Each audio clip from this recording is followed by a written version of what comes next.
can we figure out a way for people to be able to be in this co-working space, set up their company so they're able to operate, so they stay in it, and it's not like, people just visiting after work. Astrolabs is a co-working space that has been a trendsetter in Dubai since launching almost 5 years ago. It's now become the go-to place for tech startups. Co-founder Lebbos tells us the unique story about his experience at a successful startup that has led to the idea getting started. Welcome to Dubai Works, a business podcast about the innovators, the products, the services, and trending topics. Lovin Dubai's take on the business stories that matter. My name is Richard Fitzgerald. I'm the founder of Augustus Media, publishers of Lovin Dubai, Lovin Saudi, and Smashy TV. Each week, we'll be interviewing the dynamic business leaders of Dubai. Good morning, Lewis. Good morning. Thanks for joining us. I feel like this is a bit of a reunion as Lovin Dubai started off at Astrolabs. Great to see you again. 4 years ago this month. I didn't know that. Yeah, September 2015. When did you get the idea for Astrolabs? I don't think it was like idea for Astrolabs. I think the original kind of seed was when we were scaling the Namshi team, and we didn't find. So Namshi was, for those who don't know, online e-commerce retailer. Yep, it still is. Yeah, it still is. but you were involved in starting that up in concept in Dubai. Yep. Yeah. So when we were adding to the team, we realized that a lot of the skills that we needed were not available in the market. Tons of people to do, performance marketing, analytics, on-site conversion optimization, etc. Specific skills. So actually, we end up recruiting people out of college and training them. Engineering graduates, computer science graduates, business and finance, and training them, right? So that was, that. And then at some point, we realized that the whole region is in need of, something like that, right? If you are able to take someone that has just gone through 4 years of college, is barely employable. I mean, it's bad to say unemployable, but they'll struggle to find a great job. Yeah. But then in a few months, train them to really have a niche skill that is really competitive and in demand, then that's a huge value, right? And if we go back before that, the reason Mohammed and I, we moved from the US at the same time, actually. Mohammed Mekki, your business partner. Yeah. Mohammed Mekki, my business partner. I moved here October 2010. Where were you before? I was living in the US in Boston and doing business school, and Mohammed moved a few weeks before that from Stanford, California. And both of us moved to the region to do something that we feel would be impactful, right? And kind of that was the overall premise for our move to back to the Middle East.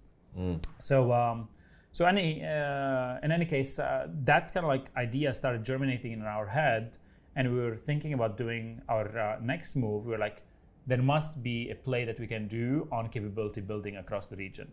And honestly, things rolled from there. We started doing, different types of programs, seeing what works, what doesn't work, and. So it's not. So Astrolabs basically is a co-working space. How else would you describe it? I would actually describe us as, a organization focused on developing the, digital ecosystem. That's comes in two parts. One is capability building. So, I think people know Astrolabs as the co-working spaces, the two in Dubai and Riyadh now. But Astrolabs started as a capability building organization, right? Taking people who want to enter the digital economy and equipping them with the skills to be able to do it. Taking people who are already in it and upgrading their skills. And organically, larger organizations started asking us to do internal training. So now we also do kind of capability development on core skills, like digital marketing, analytics, data science for these large orgs. We also do custom programs, and also organically, because we started running startup programs that we were passionate about, universities and governments started asking us to do accelerators and incubators. So that's also another thing that we do under the capability building. So basically, a lot of the things that you learned in a startup yourself, you're kind of passing that on through Astrolabs, as well as the space and environment and the culture for people to thrive. Yeah, exactly. Actually, so our first program was a 3-day program that we wanted to download as much of the lessons, failures, lessons that we learned across, our journey starting company, and to the entrepreneurs trying to scale their own company. So we had the 3-day program in 2013, I think, May, and we had a amazing 10-12 group of entrepreneurs that we invited to the program. They loved it. We really enjoyed the weekend. We still have some funny videos from that time. And we said, let's do it again, right? And we didn't have like a business model figured out yet, but we said like, this was valuable to this group of people, right? Yeah.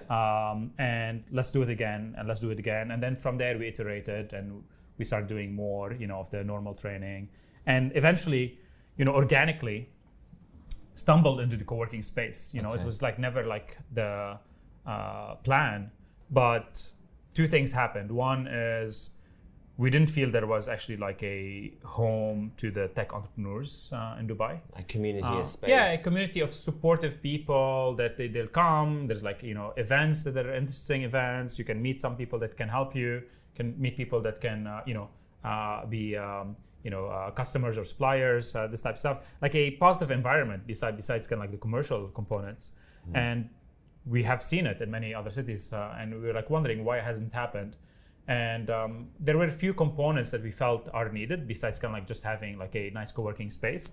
And it was, as you know, the licensing component, which is, can we figure out a way for people to be able to be in this co-working space, set up their company so they're able to operate, so they stay in it, and it's not like, people just visiting after work. And what's the process? So Astrolabs in the UAE setup or in Dubai is with DMCC. So how do you enable startups? What's the process in licensing and?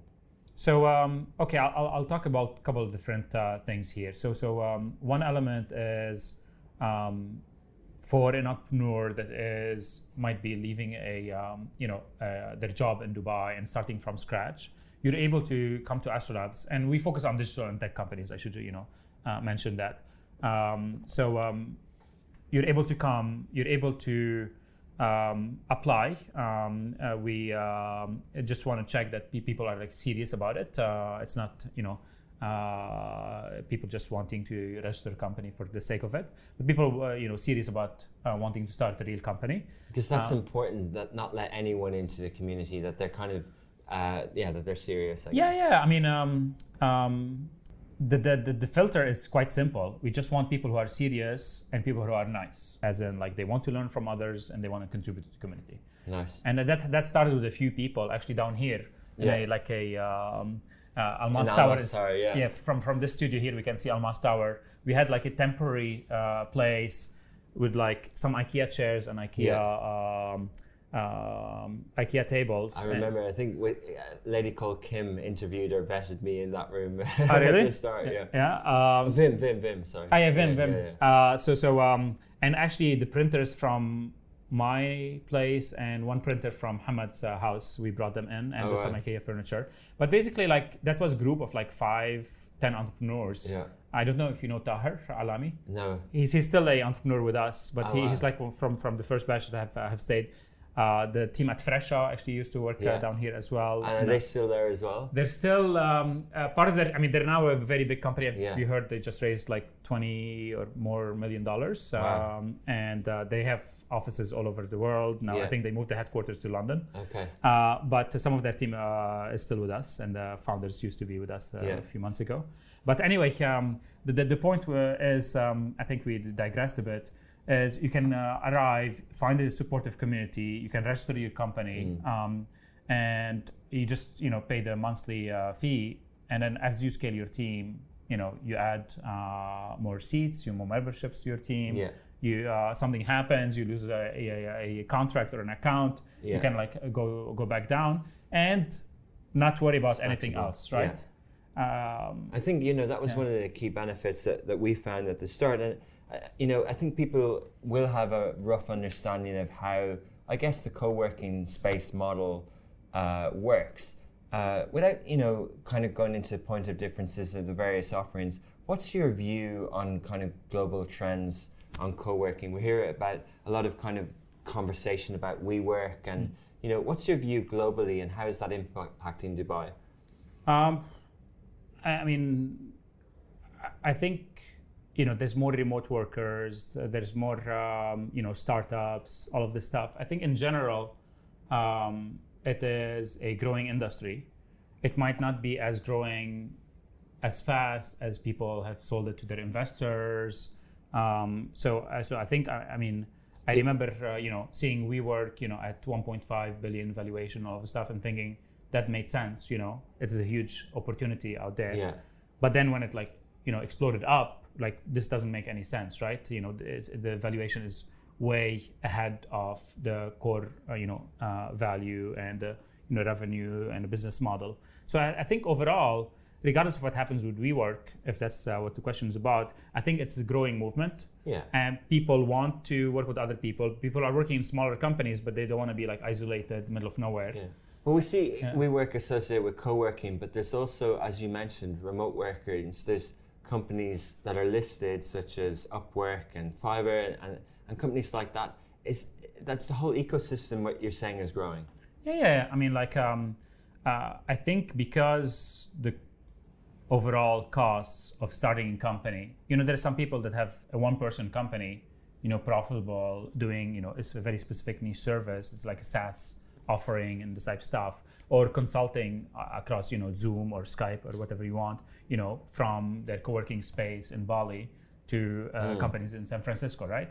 So the cost of communication has gone down, the cost of starting a startup has gone down. All of that has enabled people to be, remote, and enabled size of the companies to be smaller and capable. But even if you have a small company, I think people want to be part of this kind of larger community. And that's kind of what's enabling kind of the co-working, rise. I have a question on successes and failures, but you mentioned, I just want to talk about the kind of funding aspect and valuations and things like that. You mentioned WeWork, and obviously, looking at this from an Astrolabs point of view, is it something that you thought of raising funds for? Have you raised funds? You've expanded into Riyadh. Is there kind of a space there for Astrolabs as a company?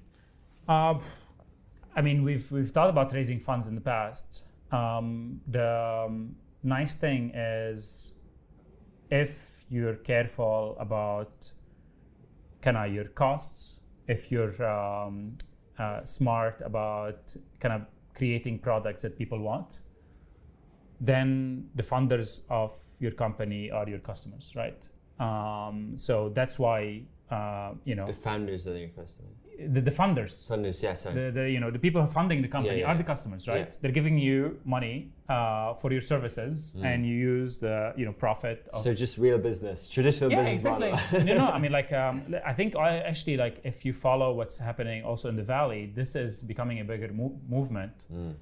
There's new forms of VCs, Tiny VC, Indie.VC, etc., that are looking at the VC model and saying, not every company needs to be pumped with tens of millions of dollars of basically steroids, right? And some companies are able to grow like that, but there's other ways to fund the company, right? And there's a lot of talk about kind of bootstrapping. If you follow the guys at Basecamp, DHH and Jason Fried, they're big fans of bootstrapping. They're now, they make, I think, $100 million of revenue of Basecamp a year. The project management software, yeah. Yeah, project management software. MailChimp was, I think, bootstrapped to like $400 million. Yeah. Atlassian. There's a movement that is like, not everyone needs to be juiced up with like tens of millions of dollars funding, right? And this is something that we also like recommend to entrepreneurs is, take a look at your business model. Take a look at what you want to do, with your life personally, and because the VC path is one path, which is good for hyper growth, huge markets, But if that's not your path, then try to bootstrap it. Try to fund it with revenue and profit. Have you ever seen companies at Astrolabs who almost needed advice that it wasn't working and that maybe this wasn't the right idea? And do you advise them? Do you have to step in that failure process? Or it's not a nice word, but do you have, from a rather than just asking you, and I'll ask you next about successes, has there been a case where the ecosystem has seen that this team or company might need a bit of assistance? So obviously there's been tons of failures from the startups, but it's I think a lot of the founders know that it's not guaranteed success, right? And they kind of learn from it themselves. I mean, in some cases, yes. Again, also, if I was so wise that I can 100% predict if they're gonna succeed or fail, then it's I would have given harder advice. But at the moment, you're there with them and you're saying, okay, your customer acquisition cost is too high. They might take it or they might not take it. I think acceptance of feedback is a good trait, but also many entrepreneurs have proven us and their mentors and investors wrong by not taking the advice and doing what they think is right and succeeding, right? Yeah. So again, I think you should take every mentorship, including mine, advice with a grain of salt. That said, I think some of the entrepreneurs that I've seen fail have tried to learn from that failure.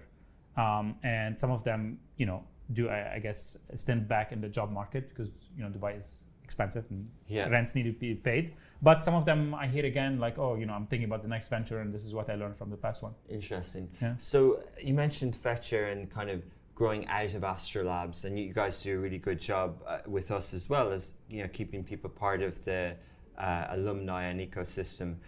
What are the other success stories? What companies would people know of on their apps or in Dubai that have come from Astrolabs? So just clarification, you said Fetcher, but it's Fresha. Fresha is a platform to book spas, the salon appointments. I think I know the guys, Nick. I was sat beside them at the start. I shouldn't. They'll kill me for saying that wrong. No, it's fine. I just wanted to clarify because we've had locally Dubai startups that have grown and are successful, and they've grown out and now are around offices around Dubai, like Just Mop. You guys obviously. We're here in your offices. We can see the co-working space down in JLT. Also, companies like Trucker are doing quite well. Quite a few, Eventus. Although Eventus actually didn't start here, they expanded from Egypt, but they're much smaller. And then you have the international kind of expansions, right? People probably know about Deliveroo. The Deezer team is actually at Astrolabs now. Deliveroo a few years ago landed with a couple of people, grew to God knows how many. There were a lot of them, and then now they have their own office down TCOM I think area on Sheikh Zayed Road. I don't know the building name, but anyway, those are some of the ones that people might recognize. Okay, amazing. So last thoughts, if you were advising people to start up, what sort of trends are there at the moment that's kind of interesting for you personally? I think what's interesting for me might not be interesting for other people. I'm interested in education. I'm interested in what's called financial inclusivity. So people having access to the financial system in a fair way and not being taken advantage of by banks and other companies. Okay. But I think the advice would be just find something that you feel is broken in the world or your family or your friends do and fix it. Okay. And build a company around there. Don't look to trends too much. Forget this every hype stuff because that's kind of the graveyard of startups. Amazing. Great note to finish on. Thanks so much, Lewis. Great chatting. Thank you, Rich.